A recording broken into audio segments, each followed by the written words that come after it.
Ladies and gentlemen, I am back with another AEW Dynamite review. I know I didn't do one last week, but at the same time, I got sick. My whole family got sick, and then now I'm sick. Right now, I'm doing much better. I'm taking medicine. I'm recuperating my strength to create new content. I promised myself I'm gonna do more videos, not just wrestling, but more videos. Yes, wrestling is still included though. So let's just start with the show. Let's just start. We start with Orange Cassidy versus Wardlow for the TNT title. I think Orange Cassidy just challenged Wardlow. I think because I don't think Orange Cassidy was in the top 5. Well, no, never mind. I think Excalibur did say that he was undefeated or that he had an amazing streak or something like that. But yeah, Orange Cassidy goes one-on-one with Wardlow. This match, it was alright. For Orange Cassidy, I'm like 50-50, meaning that there are some matches where I'm like, oh, okay, he's pretty good in the ring. Or sometimes like, I don't get the character. What is he doing?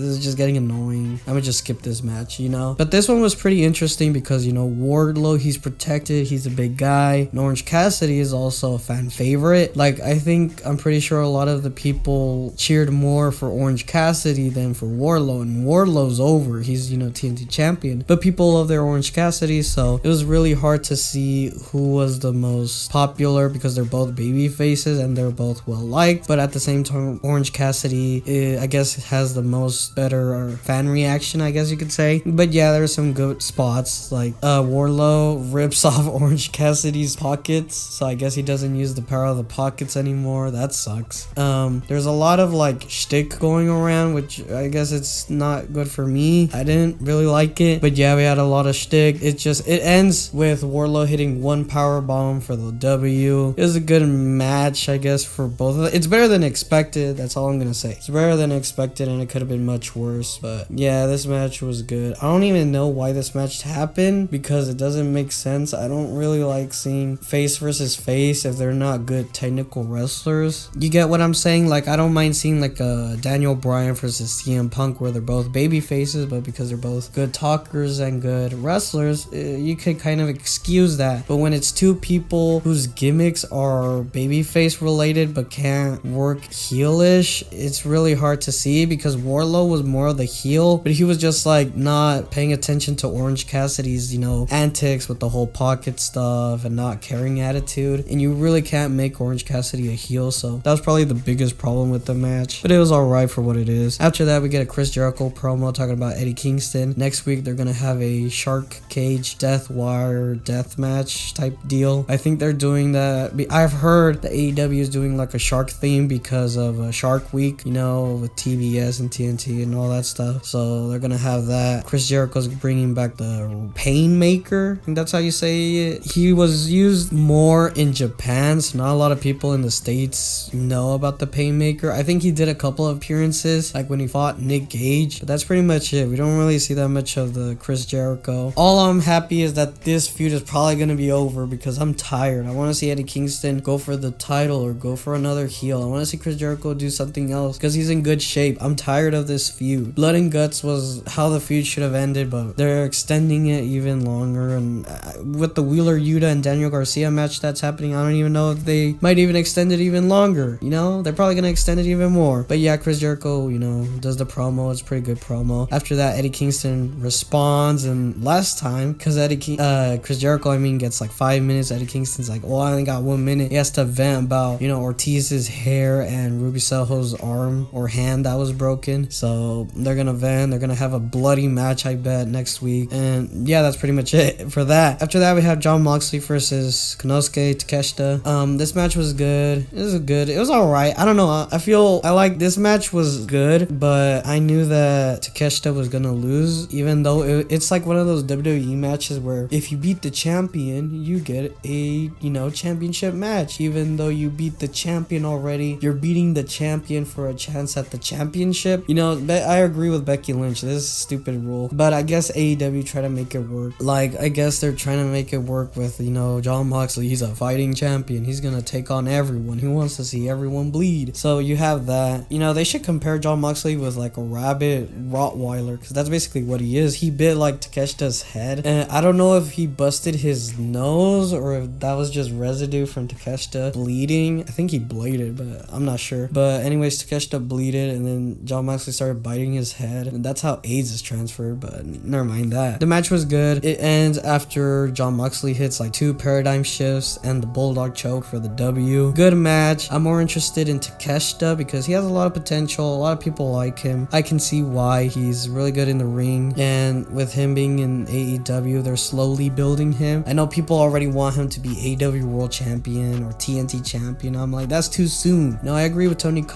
Just let him get a couple wins and let him get a couple of matches with some of the top guys in AEW. You can't overexpose him. I know they want to immediately put him in the world title scene, but a lot of the guys that were in AEW are starting to now get even more popular and finally in contention for a title. It's not fair as someone who comes in, has one spectacular match and immediately gets a chance at title and wins it. You know, it's one thing if he gets the title, but then it's another thing if he actually wins the title. You know, so you have that. After that, we get a promo with the House of Black. I guess they have a beef with Darby Allin, so it's 2 emo groups fighting. Cool. Anyways, after that, we have Christian Cage cutting another promo with Luchasaurus in his corner. This was more of a, I guess, a promo to have, you know, Christian in, I guess, the AEW sphere. A lot of people are comparing him with MJF. I can see that Christian Cage is more experienced, so he kind of gets an edge in something that MJF has. I agree with the topic that Christian Cage can't do too much of the shocking stuff with the whole, you know, your dad is dead or hitting below the belt, because that's MJF's shtick. If you get what I say, like only MJF goes that far because he's a despicable human being. I think Christian Cage should be more like methodical and genius when it comes to his burns. Like, ooh, you need to rethink it before he, you know, you get more mad. You don't understand it because he's in a higher level. You know, that's why he doesn't fight, you know, all this stuff. So yeah, it's Luchasaurus versus Griff Garrison. Brian Pillman Jr. was in his corner, and of course he talks about Brian Pillman Sr. Yeah, Luchasaurus beats him up, wins the match. After that, he puts Griff Garrison and Brian Pillman through the table. Actually twice, because the first time it didn't work. So yeah, we're building up Christian Cage, and then Jungle Boy's gonna come in later on. I think he's still injured, so we're waiting for that. After that, we get a promo from the Jericho Society talking about, you know, the Shark Cage match that's happening next week. Daniel Garcia also talks about Death Before Dishonor and his match with Wheeler Yuta for the Pure Championship. And after that, we get a promo about All Out. It's going back to Chicago. All I'm hoping is that Tony Khan, you could do something in Arizona, because I want to go to an AEW event, you know? Like, it's about time. Come on. You did one in California, you know? Build up your popularity. Arizona is actually a pretty big hotbed for professional wrestling when you think about it. But WWE goes there only like once in a blue moon for big events like the Royal Rumble or WrestleMania. It used to go like almost once every year, but now they're slowing down. Alright, I think they're coming. But anyways, after that, we get the match of Claudio Castagnoli versus Jake Hager. We the People implode. So this match was pretty good. Claudio, he's a different being, you know. Cesaro, Claudio, he's amazing. We all know this. Jake Hager, this is actually one of his best matches when you think about it, because Jake Hager is kind of boring, but with Claudio, because he's so amazing, he brings the best out of his opponent, and this was one of them. Good striking, big slamming match. Claudio wins with the Ricola Bomb, and yeah, that's pretty much it. Good, clean, solid match. I loved it. After that, we get a promo with Thunderstorm, aka Thunder Rosa and Tony Storm. They're talking about how they're gonna take the AEW women's division by storm, and next week Thunder Rosa has a match against one of the Japanese women's wrestlers, and in comes in Britt Baker.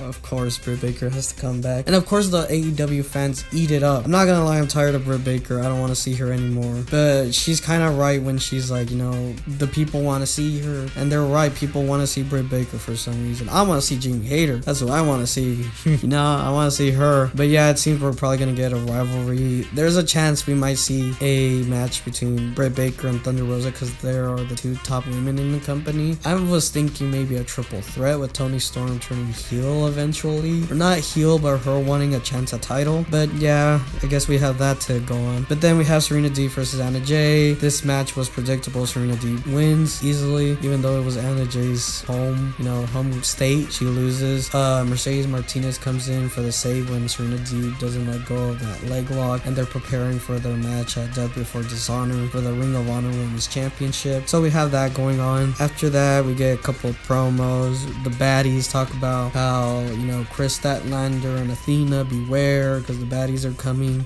We get another promo with Anna Jay, who's injured, and in comes in Ty Conti saying, with her broken English, she talks about how, Anna, even though what you're doing is so bad, I'm still your friend, and you should, tee up, get better, do better, because you're over there, in the mid card with the Dark Order not doing anything. And also, I don't think I mentioned the Dark Order are gonna go one-on-one with the House of Black, so I think that's preparing the Darby House of Black feud. I guess the Dark Order are gonna help Darby Allin, if that's what I think is gonna happen. I don't know, but what I do know is the main event as Swerve and Our Glory, Swerve Strickland and Keith Lee take on the Young Bucks, taking on Ricky Starks and Powerhouse Hobbs. This match was really incredible. I loved this match. It was fun, it was entertaining. I honestly didn't know that the winners were gonna win, but yeah, we get some good sequences with the Young Bucks doing their Young Buck style, super kicks and all that great stuff. Ricky Starks posing, Powerhouse Hobbs